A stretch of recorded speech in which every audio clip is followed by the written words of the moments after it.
aos monitores, né, que sem eles a gente não ia conseguir desenvolver com tanta excelência esse evento. Então, agradeço ao Pedro. Pedro é um aluno nosso, é um aluno brilhante, de excelência, e na qualidade de monitor não poderia ser diferente. Então, muito obrigado por todo o acolhimento, por todas as orientações. A todos, sejam bem-vindos, né, os participantes que estão nessa jornada. E aos meus alunos eu quero dizer que eu estou com saudades, tá? Deixar um forte abraço e vamos lá iniciar a nossa aula. Nós vamos falar hoje, gente, sobre um assunto muito importante, como o Pedro já falou, que é crise hipertensiva. Vou só compartilhar a tela aqui para a gente poder iniciar. Está compartilhando? Já vai. Compartilhando. Deixa eu compartilhar aqui. Pronto.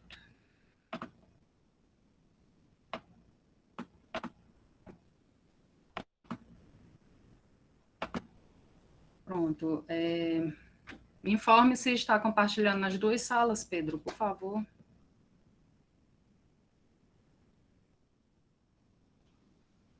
Tá sim, professor. As duas salas tá certo. Ótimo. Então, como o Pedro falou, nós vamos hoje apresentar um pouco sobre crise hipertensiva. Crise hipertensiva é um assunto muito importante, considerando que a hipertensão arterial sistêmica ela é uma doença, né, que é de importância na saúde pública e há uma necessidade de entender o que é essa crise hipertensiva, que por vez ou outra, quando nós estamos na assistência, nós temos um paciente em crise hipertensiva. Então, hoje o objetivo dessa aula é que vocês consigam diferenciar, entender o que é uma emergência de uma urgência hipertensiva, inclusive a gente entender o que é uma pseudocrise.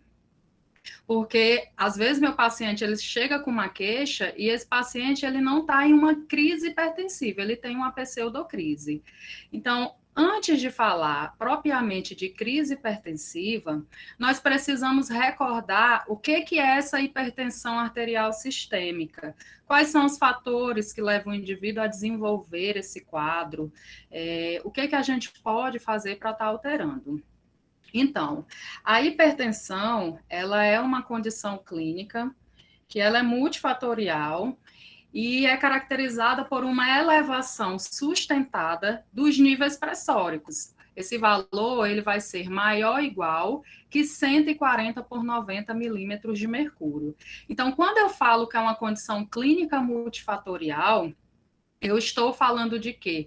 De uma soma de fatores. E aí nós temos que considerar idade, genética, fatores socioeconômicos, a questão da ingesta de sal, da ingesta de álcool, do sedentarismo. Então, todos esses fatores, eles são fatores que podem levar ao desenvolvimento da hipertensão.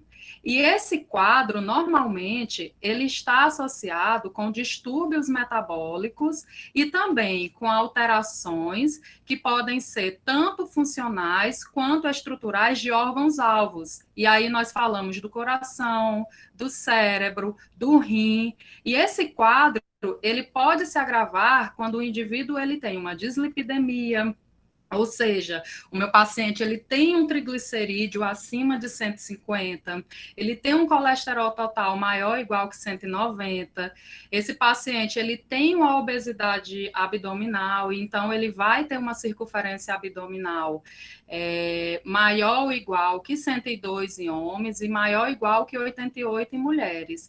Então, esse paciente ele pode ter uma intolerância à glicose, pode ter diabetes. Então, todos esses fatores, eles somados, eles podem agravar o quadro desse paciente. E aí, o meu paciente, ele vai ter o quadro de hipertensão arterial. E aí, é uma pergunta que pode surgir. Professora, na primeira aferição, eu já vou dar o diagnóstico do meu paciente como hipertenso? Não. Existe uma série de fatores, eu preciso estratificar meu paciente, eu preciso fazer uma avaliação global desse paciente, um acompanhamento acompanhamento, e aí o diagnóstico dele vai ser a partir de quê? De toda essa clínica do meu paciente, onde eu vou verificar fatores de risco, valor dessa pressão arterial, o sexo, a etnia, para então eu chegar a um diagnóstico. Então, para que eu chegue a isso, eu preciso conhecer a classificação, tá, da hipertensão arterial sistêmica. E daí nós temos duas classificações. Nós temos a classificação da 7ª Diretriz Brasileira de Hipertensão Arterial, de 2016, que é da Sociedade Brasileira de Cardiologia, e nós temos a Diretriz de Prevenção, Detecção, Avaliação e Gestão da Hipertensão Arterial, que essa diretriz aqui, ela é mais atualizada, é de 2017 e é da Associação Americana do Coração. Então, quando eu atendo um indivíduo, eu preciso o quê? Avaliar em que estágio esse indivíduo ele está. É um indivíduo que tem uma pressão normal? É abaixo de 120/80? É um indivíduo que está com uma pré-hipertensão? E aí a Associação Americana, ela já fala que esse valor de 120/80 já é o quê? Já é uma elevada, é uma pressão elevada. Só que a nossa diretriz, e aqui nós vamos considerar a nossa diretriz, eu trouxe essa da associação, só para vocês entenderem que existe outras formas de classificar, mas aqui nós vamos considerar a diretriz brasileira, tá? Que é essa segunda coluna. Então, quando eu falo de pré-hipertensão, eu estou falando de uma PA sistólica de 121/139 ou uma diastólica de 81/89. Quando esse paciente está no estágio 1, essa pressão ela já vai ser de 140/159 ou 90/99. Quando a hipertensão estágio 2, eu tenho uma PA de 160/179 ou 100/109, tá? Aí observem sempre que a gente está falando de sistólica e diastólica. E a hipertensão estágio 3, eu tenho uma PA maior ou igual que 180 e uma diastólica maior ou igual que 110.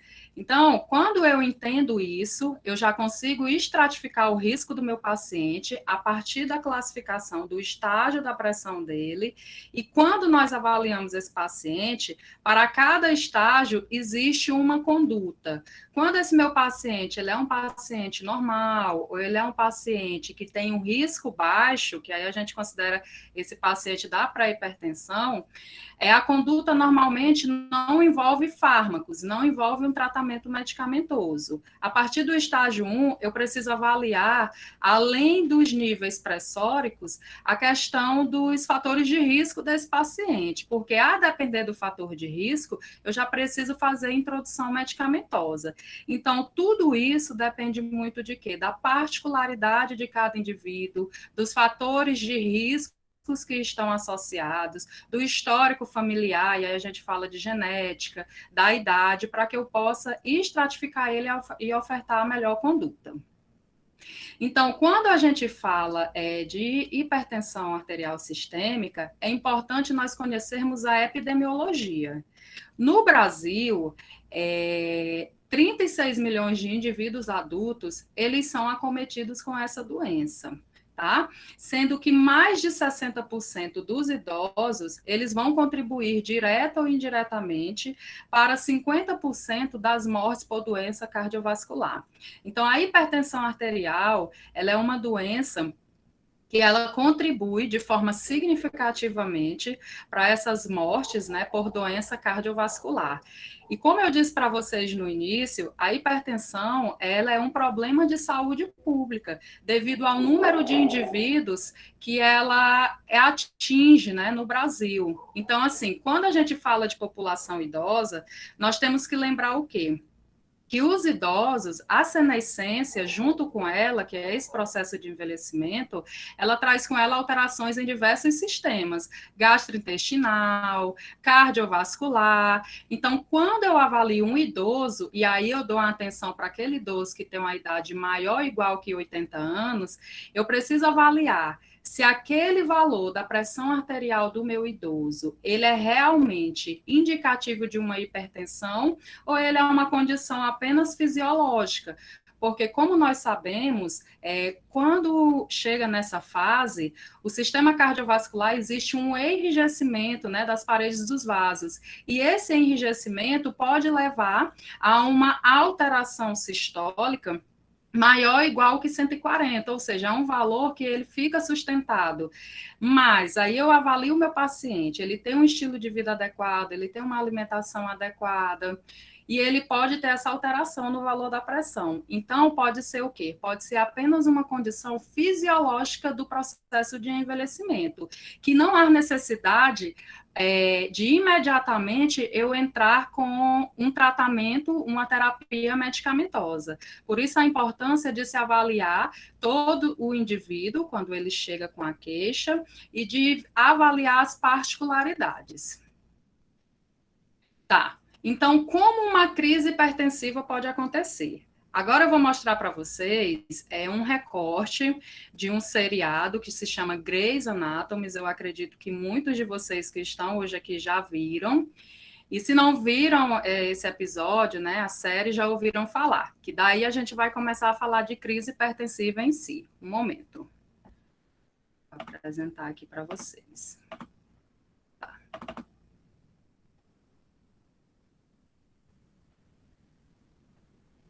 Deixa eu carregar. Podemos ir. Pode pegar as roupas. Ok, tá claro. Eu só quero garantir que esteja bem. Eu quero ir. Eu não quero que a Amélia me veja aqui. Eu não quero que ela passe por isso de novo. Tá bem. Meninos, por favor, dá pra...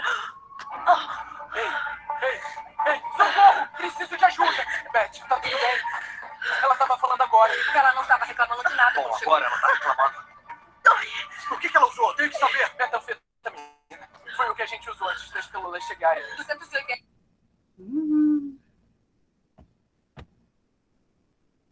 Travou.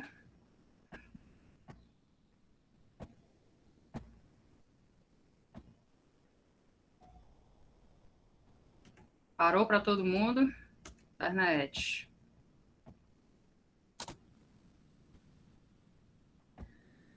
Tá. Vou continuar, depois eu volto lá para vocês olharem. Então, assim, o que acontece? Quando ali nós observamos o início, onde uma paciente, era uma paciente que ela estava estável quando ela deu entrada no serviço, e de repente a paciente ela começa a apresentar dor torácica, vocês observaram.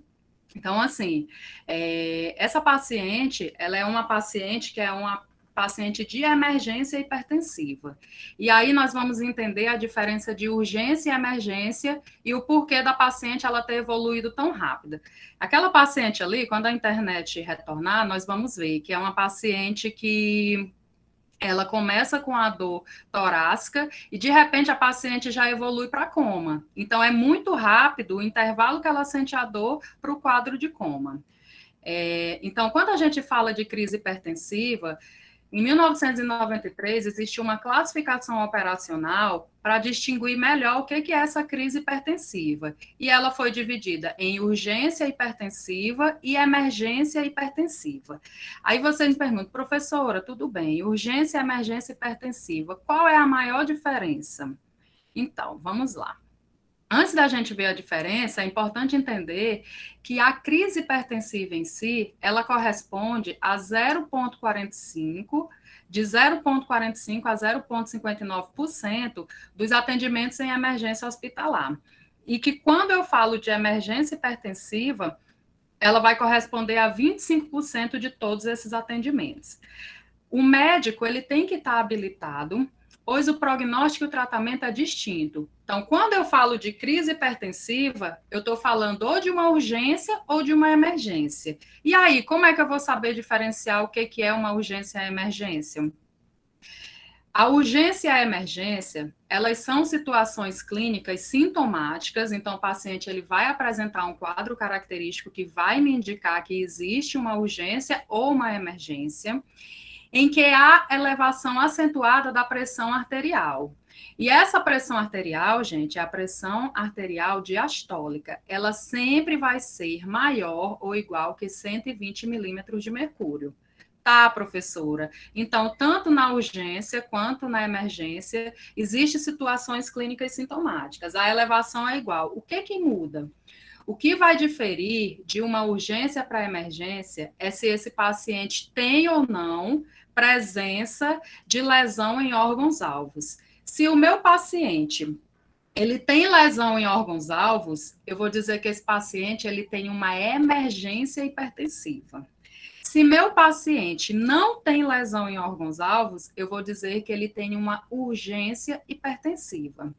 E lembrando que essas lesões são lesões agudas e progressivas. Então, sempre que eu falo de urgência hipertensiva, eu vou entender que meu paciente não tem lesão em órgãos-alvos. E aí nós falamos rim, coração, cérebro. Mas se eu falo em emergência, vai ter sempre presença de lesões. Quando eu falo de emergência, a urgência é muito importante eu reconhecer, mas a emergência, ela tem uma importância bem maior, por quê? Por conta dessa questão da lesão no órgão-alvo. Então, assim, eu preciso reconhecer, dentro da crise hipertensiva, o que meu paciente está apresentando, para eu poder estipular logo, definir qual a conduta mais adequada. Por quê? Porque na emergência, o meu paciente, ele pode ter uma alteração cerebrovascular. E aí, aqui, meu paciente, ele pode ter o quê? Um acidente vascular encefálico, ele pode ter uma isquemia hemorrágica. Esse paciente, ele pode ter diversas alterações a nível do sistema nervoso. Quando eu falo de cardiocirculatórias, eu estou falando daquele paciente que pode ter um edema agudo no pulmão, paciente pode ter infarto agudo do miocárdio, uma angina instável. E quando eu falo de alterações renais, eu estou falando daquele indivíduo que pode ter uma lesão renal progressiva. Então, é muito importante eu valorizar. Essas são as principais alterações que podem acontecer a nível de emergência hipertensiva. É importante lembrar que mulheres grávidas que têm eclâmpsia, pré-eclâmpsia, síndrome de HELP, também podem desenvolver emergência hipertensiva, além de indivíduos que fazem uso de drogas ilícitas, como crack, LSD, cocaína, anfetamina. Então, todas essas condições podem levar a uma emergência hipertensiva, que podem acarretar em alterações a nível desses sistemas que foram apresentados. Então, considerando isso, a investigação, ela tem que ser uma investigação clínica e laboratorial complementar. Então, claro, nós sabemos que a clínica ela é soberana, mas que é muito importante nós fazermos o quê? Exames laboratoriais que venham ao quê? A sustentar essa investigação clínica.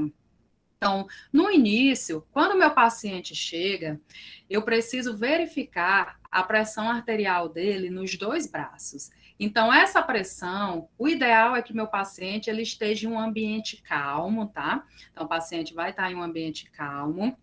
E aí, eu vou verificar nos 2 braços e eu vou fazer isso repetidas vezes. A diretriz, ela diz o quê? Que essa aferição, ela deve ser feita no mínimo 3 vezes, tá? Depois que eu faço essa aferição, eu preciso coletar rapidamente informações sobre a PA usual do paciente. Então, eu preciso perguntar para o meu paciente, seu Antônio, normalmente, qual é o valor da sua pressão arterial? E aí ele vai me referir qual é o valor. Todas as vezes que ele faz a aferição, qual o valor que vai dar essa pressão? Ótimo. Situações que possam desencadear o aumento. Eu preciso perguntar para o seu Antônio como que é essa ingesta de sal dele, saber se ele faz uso de condimentos industrializados, como é que é essa questão do sódio em si. E nesse ponto aqui, eu vou investigar se o seu Antônio ele não estaria aí com a pseudocrise. Eu vou perguntar se o seu Antônio é ansioso, se ele está com medo de alguma coisa no momento. Por quê? Porque nós sabemos que a dor, a ansiedade, são fatores que podem levar à alteração da pressão arterial, sem que esteja relacionada a essas urgências e emergência hipertensiva.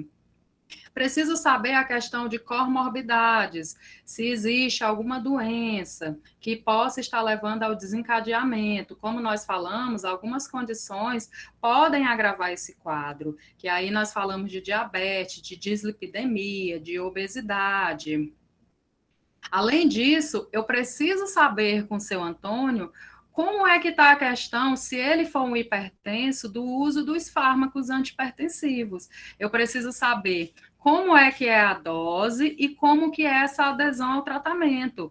Porque, olha só, gente, o que muito acontece? Às vezes o paciente...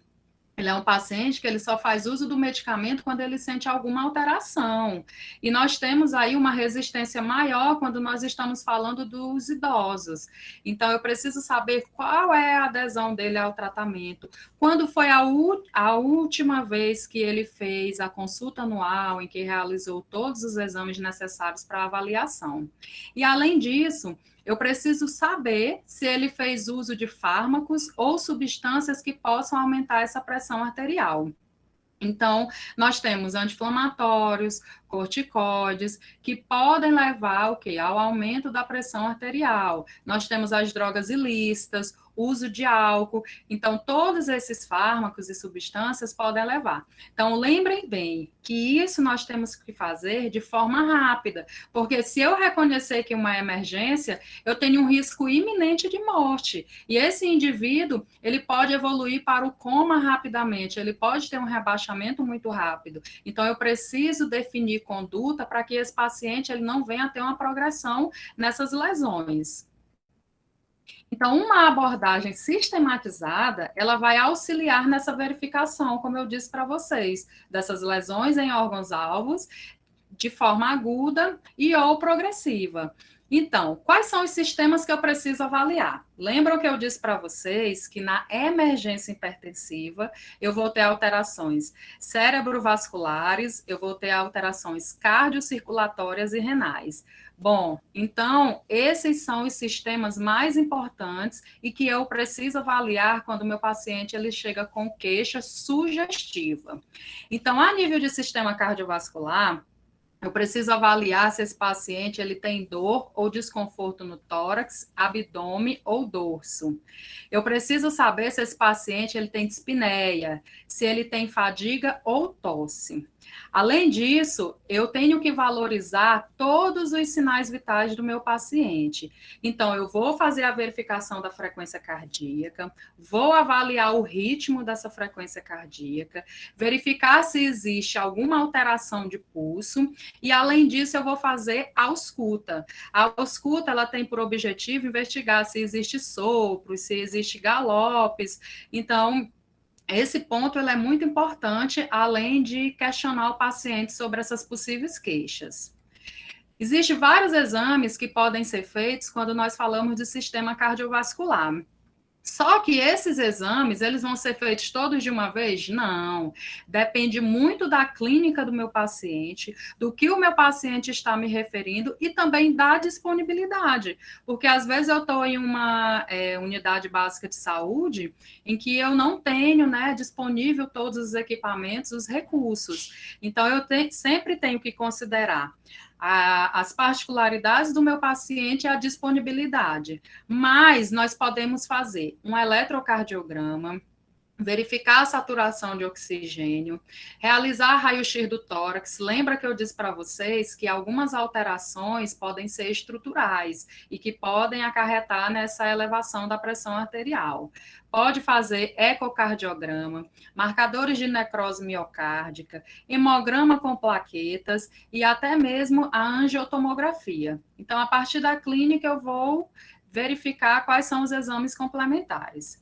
Quando eu falo de sistema nervoso, normalmente o paciente ele pode apresentar tontura, cefaleia, alteração de visão, audição ou fala, nível de consciência ou coma.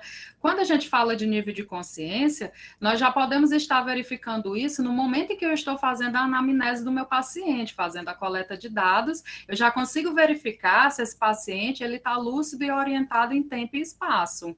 Além disso, eu posso verificar agitação, delírio ou confusão, rigidez de nuca e convulsão. Então, normalmente aqui é feita uma tomografia para avaliar o paciente a nível de sistema nervoso. E a nível de sistema renal e geniturinário, eu vou verificar alterações no volume ou na frequência miccional, ou no aspecto da urina. É muito importante. Quando fala de sistema renal, a diretriz, né, ela nos traz o quê? Que o paciente, normalmente, o paciente que tem alteração renal é um paciente que ele apresenta uma disfunção cardíaca muito importante e que essa disfunção cardíaca, quando está associada ao sistema renal, ela confere uma taxa de mortalidade muito elevada. Às vezes, em 48 horas, esse paciente ele pode evoluir a óbito. Então, por isso a importância de se avaliar esse sistema renal, porque existe uma lesão muito rápida e progressiva. Eu preciso ver se esse paciente ele tem hematúria, se ele tem edema, e aí nós vamos investigar edemas, principalmente em membros inferiores, se o paciente está desidratado e se tem massas e sopros abdominais. Então, o que eu preciso solicitar para esse meu paciente? Eu preciso solicitar o exame de urina do tipo 1, a creatinemia, a ureia sérica, eu preciso dosar sódio, potássio, cloro e realizar uma gasometria. Então, eu tenho que dar uma atenção especial quando esse meu paciente ele tem uma alteração em sistema renal. Em todos os sistemas, eu preciso dar essa importância. Mas o renal, ele confere uma alta taxa de mortalidade. Então, em 48 horas, se eu não reverter o quadro do meu paciente, se eu não investigar esse paciente, ele pode evoluir a óbito. Então, por isso, há uma necessidade dessa detecção precoce para começar, então, a fazer o tratamento desse paciente. E aí eu preciso também fazer a fundoscopia, porque, como foi dito, algumas alterações de emergência hipertensiva podem levar o paciente a apresentar alterações na visão, e aí nós podemos verificar com a fundoscopia papiledema, hemorragia, exudatos, alterações nos vasos com espasmos. Então, é muito importante fazer também a fundoscopia quando você tem disponível, normalmente é um instrumento simples que dá para realizar ali no serviço, quando o paciente chega. Então, quais são as condutas na urgência e emergência? Então, como nós falamos, tanto na urgência quanto na emergência, nós vamos ter um nível pressórico elevado acentuado. Então, nós temos uma pressão arterial maior que 120 milímetros de mercúrio. Na urgência, eu tenho o quê? Sem lesão em órgãos-alvos, não tem lesão em órgãos-alvos. Então, o tratamento vai ser uma combinação medicamentosa oral. E não existe risco iminente de morte. Então, o meu paciente, ele vai ser acompanhado no ambulatório de forma precoce. Por 7 dias eu vou acompanhá-lo, depois que eu começo a fazer essa combinação medicamentosa oral. Quando eu falo de urgência, nós vamos ter uma diferença. Apesar de os níveis pressóricos serem iguais, tanto em urgência como em emergência, mas eu tenho o quê? Eu tenho um risco, tem lesão em órgãos-alvos, então o tratamento ele não vai ser oral. A medicação ela vai ser parenteral. Por quê? Porque tem uma resposta mais rápida. Esse paciente ele tem um risco iminente de morte. Então eu preciso o quê? Eu preciso paralisar essa progressão dessa lesão. E esse paciente, por ter risco iminente de morte, é um paciente que ele vai ser internado em unidade de terapia intensiva para ser monitorado. Então, como que nós vamos tratar esse paciente? Quando eu falo de urgência hipertensiva, eu acabei de dizer para vocês que vai ser uma combinação de medicamento oral.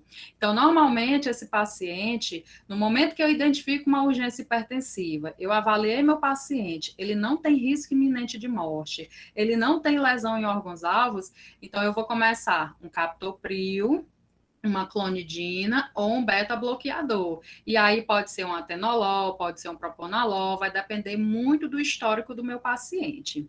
E uma coisa que é importante, e eu botei até em vermelho, uma observação, é a questão do uso de gotas de nifedipino.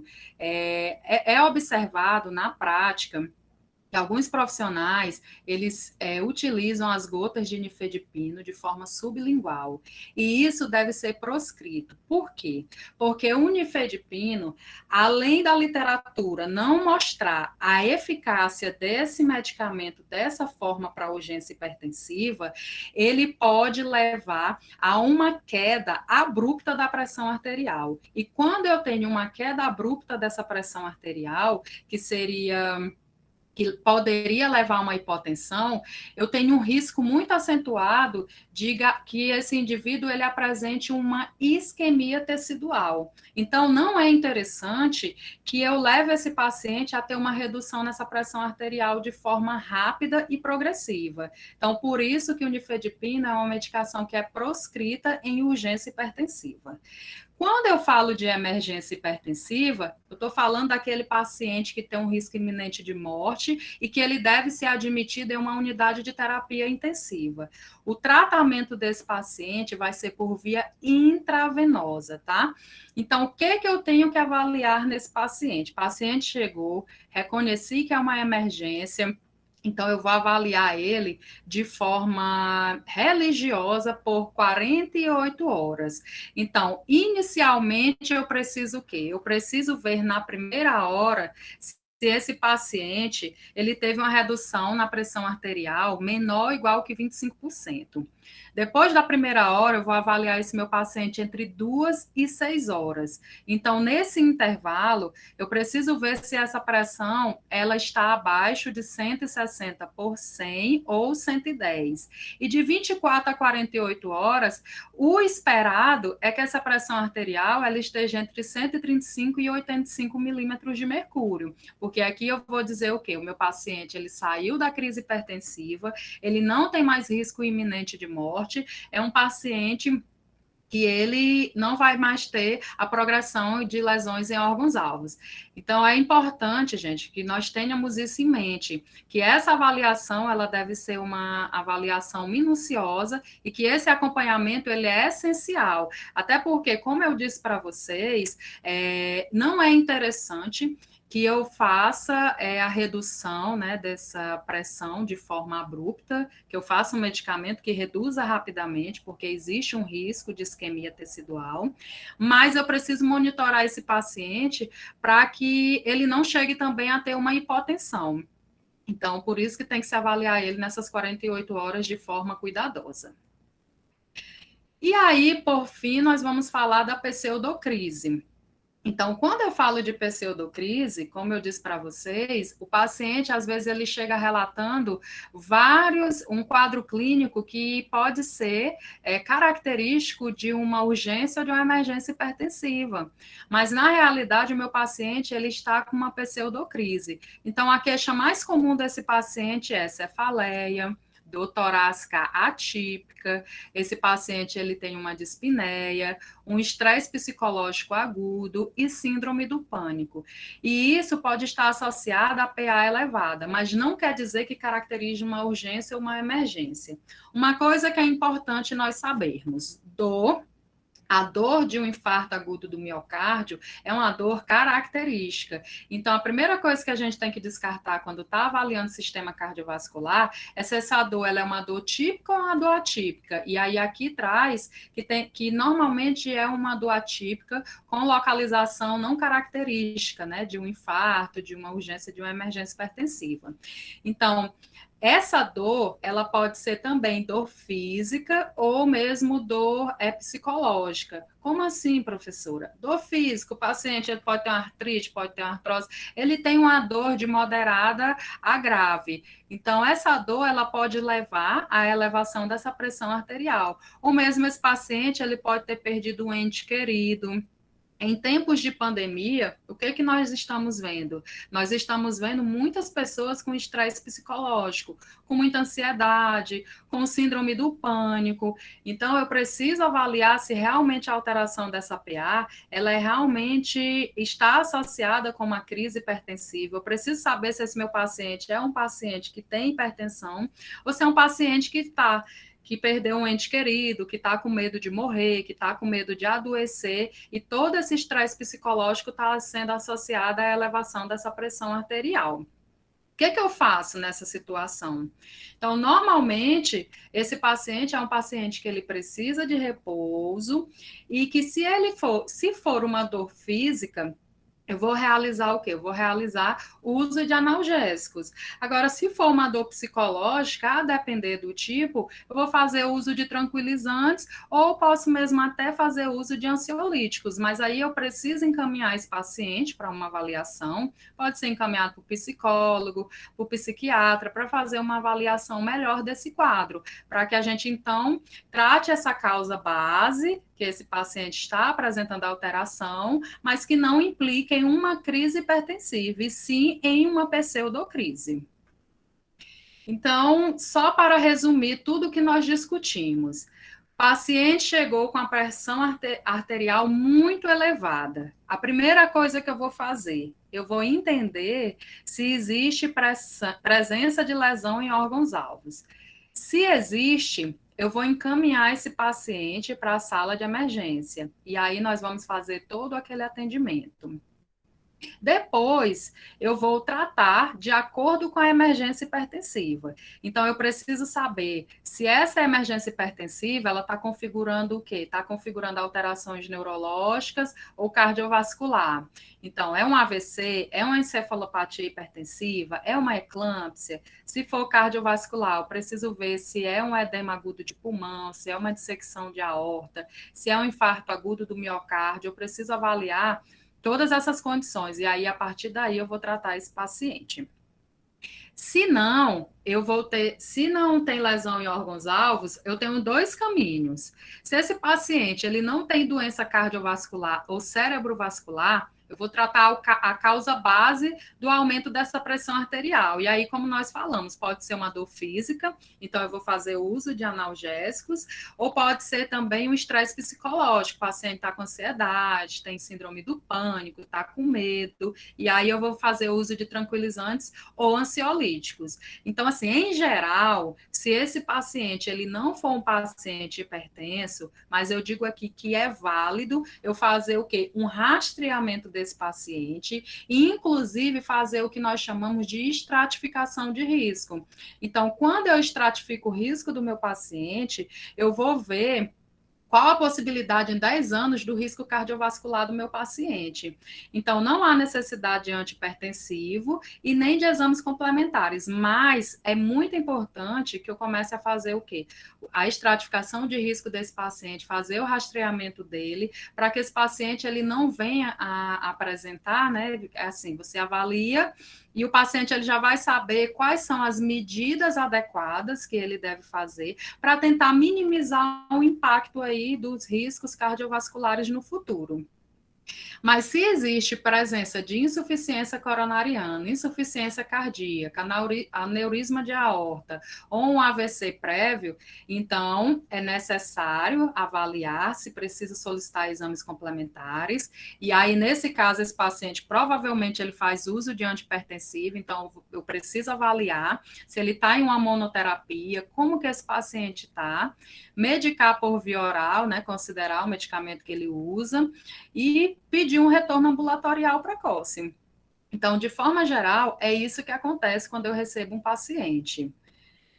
Então, é isso que eu tinha para falar para vocês. Antes de encerrar, eu quero passar um vídeo. O nosso vídeo lá, vou ver se dá certo para vocês olharem, e aí vocês vão entender melhor tudo que foi colocado aqui. E eu estou aberta a dúvidas, tá? A questionamentos, se tiverem. Um momento. Deixa eu ver lá se vai dar certo agora. Porque foi travar geral. Travou, Pedro.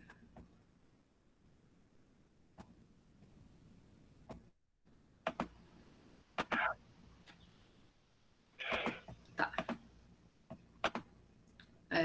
Não, eu acho que foi a internet mesmo. Tá, Pedro, antes de encerrar e fazer as perguntas, eu quero colocar um vídeo, tá? Tá bom, pode Atenção colocar. para o boletim médico. Quando tudo isso passar, a gente vai perceber que não precisava trabalhar tanto, que nossos filhos nem precisavam de tantos brinquedos, que a melhor brincadeira dos pequenos, aliás, é ficar perto de você. Quando tudo isso passar, a gente vai perceber que não vivíamos o hoje, que estávamos sempre lamentando o passado ou ansiosos pelo futuro. E vamos ver que maravilha é viver o tempo presente. Talvez por isso agora se chama assim, presente. Quando tudo isso passar, a gente vai notar que aquela reunião importante não tinha tanta importância assim. Que aquela viagem inadiável podia sim ser adiada. E que o almoço de domingo na casa da vovó era, esse sim, o compromisso que não dava para faltar. Quando tudo isso passar, teremos descoberto um lado egoísta em nós mesmos, que vamos precisar consertar, e uma porção altruísta que vai nos dar orgulho de ser quem somos. Mas para tudo isso passar, precisamos primeiro lutar contra o corona. Fique em casa, de verdade, por respeito aos profissionais de saúde que estão arriscando a vida, por respeito aos idosos que ainda têm muito por viver. E assim, quando tudo isso passar, celebraremos juntos o tempo que passamos separados. Ministério da Saúde. Governo Federal.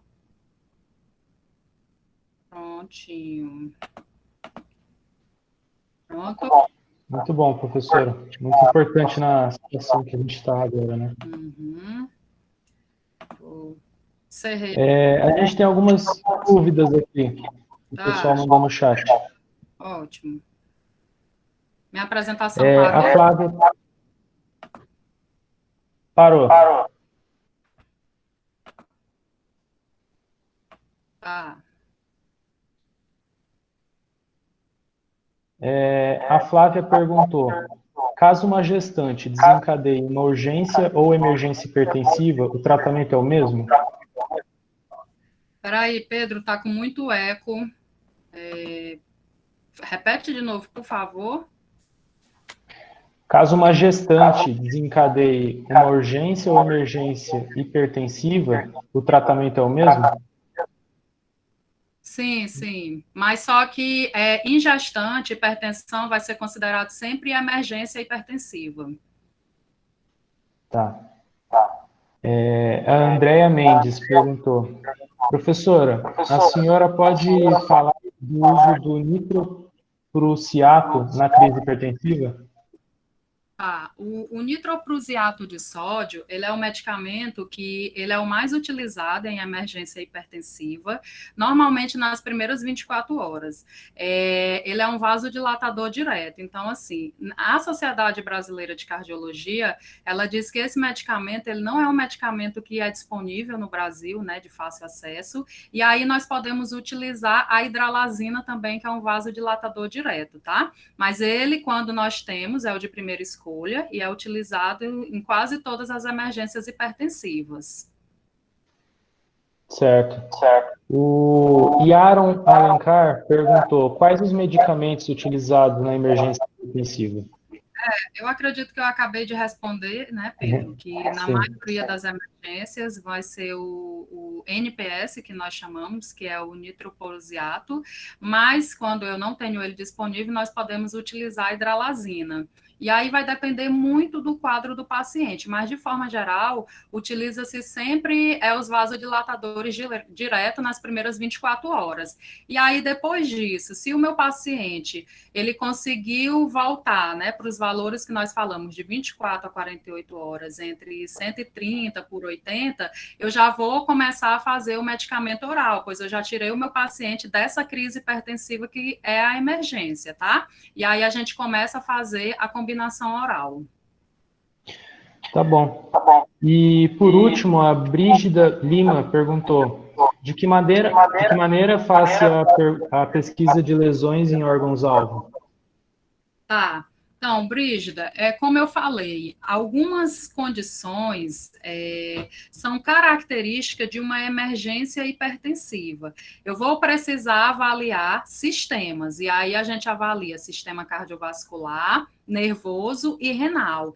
Então, normalmente, o paciente, ele chega com um quadro característico de um acidente vascular encefálico, de um edema agudo de pulmão. Então, eu preciso conhecer a fisiopatologia dessas doenças, eu preciso entender quais são as principais doenças que vão se apresentar na emergência hipertensiva, e a partir daí eu já entendo que o meu paciente está entrando em uma emergência. Então, eu pesquiso lesões em órgãos-alvos a partir das manifestações clínicas do meu paciente, a nível desses 3 sistemas, que são os mais acometidos quando existem lesões.